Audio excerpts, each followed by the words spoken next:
Vous avez bien connu le départ de ces émeutes suite à ce terrible incendie, le décès de Ziad Bouna. Aujourd'hui, 10 ans après, malheureusement, on est toujours à faire des constats. Mais ça n'avance pas. Déjà, je tiens à remercier effectivement l'ensemble des militants de Justice pour Tibar et les habitants de Tibar. Il faut aussi que ces quartiers restent debout, parce que par rapport à ce combat, c'est lutter aussi pour dire qu'ils restent dignes. Malgré les difficultés qu'ils vivent, qu'ils traversent, ça n'empêche pas qu'ils restent debout, même si c'est compliqué. Ils restent debout et ce qu'a fait Justice pour Tibar et avant Abdenour et ainsi de suite, qui ont tout simplement transmis ce savoir et ce combat.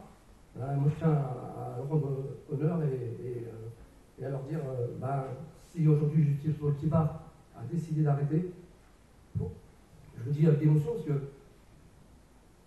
faut que les autres se lèvent pour continuer ce qu'ils ont fait. Alors, ils l'ont fait après Abdenour et c'est normal, il faut continuer à se battre parce que, encore une fois, il ne faut pas trop attendre. Même si ceux qui sont censés faire ne font pas, qu'est-ce que nous on décide de faire pour que ça change? Et ça tient qu'à nous de faire changer les choses aussi. Et ça c'est important. Je veux dire, voilà, avec plein de choses qui se sont passées, j'ai vu le combat des mamans, on a vu le combat effectivement sur le logement, sur plein de sujets. Après, sur ce qui s'est passé il y a 10 ans, je veux aussi paix en leur âme, c'est Ziad Bouna, mais c'est tous ceux qui sont tombés avant Ziad Bouna et après. Parce qu'après, il y en a d'autres qui sont tombés. Là, on continue encore à compter nos morts. Je veux dire, la police compte aussi ses morts sur des cas de suicide, mais je veux dire, la situation reste compliquée. Nos relations police-population, elles ne s'améliorent pas et ainsi de suite. Et est-ce qu'il y a une volonté politique pour les faire avancer ou pas? J'en suis pas persuadé. Voilà. Et 10 ans après, moi, le mot émeute ne me convient pas. Moi, je préfère parler de révolte sociale. Parce que derrière, qu'on veuille pas, il y avait un sens. Simplement, on n'a pas voulu l'entendre. On n'a pas voulu le traduire d'une autre manière. Donc c'était plus facile de pointer du doigt des habitants de ces quartiers comme des émeutiers, comme si derrière il n'y avait pas de revendications. Il y a des revendications. La mort de Ziad Bouna et en rame, c'est la goutte d'eau qui a fait déborder le vase sur des problèmes qui durent depuis plus de 30 ans. Donc la situation, elle change, si on va dire. Sur un point de vue sur le point de vue paysage urbain, c'est sûr. Mais encore une fois, il ne faudrait pas dire que ce soit un cadeau qu'on a fait ça à ces habitants. C'est un dû, c'est normal. Ça fait trop longtemps que ces habitants ils vivent dans des logements insalubres. Quand on parle de zone de non-droit, c'est de laisser vivre des gens dans des conditions pareilles. C'est pas de nous faire croire que dans ces quartiers on ne peut pas rentrer parce que c'est gangréné par ceci ou cela.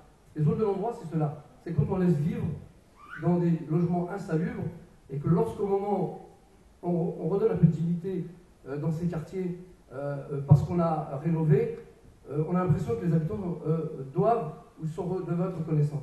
C'est juste se dire aussi que je suis désolé, ces logements, ces habitants, ils ont payé 3 fois le prix du logement. Et il ne faudrait surtout pas à un moment donné leur tourner le truc comme si c'était un cadeau. Donc sur le point de vue urbain, oui, il y a une modification. Mais sur le point de vue humain, et moi je voudrais pointer dans ce film-là, c'est la question humaine. D'accord? Ce qui fait aujourd'hui certaines valeurs. Là, c'est là où on commence à toucher à l'intégrité de la vie humaine. Et dans ce film, on le décrit bien. On le décrit bien par les conditions de vie des gens.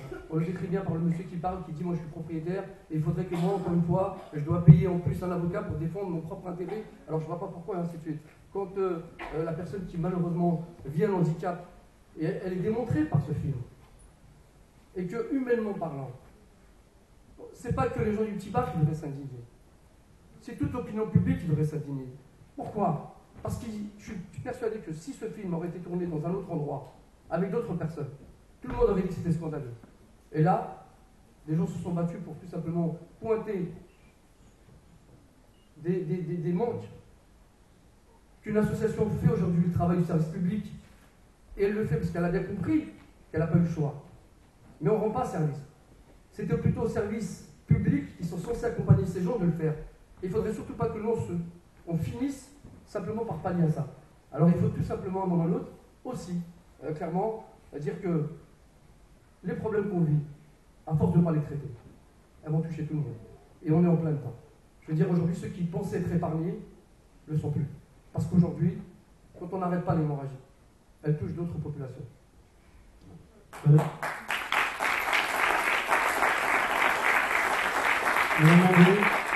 Bonjour.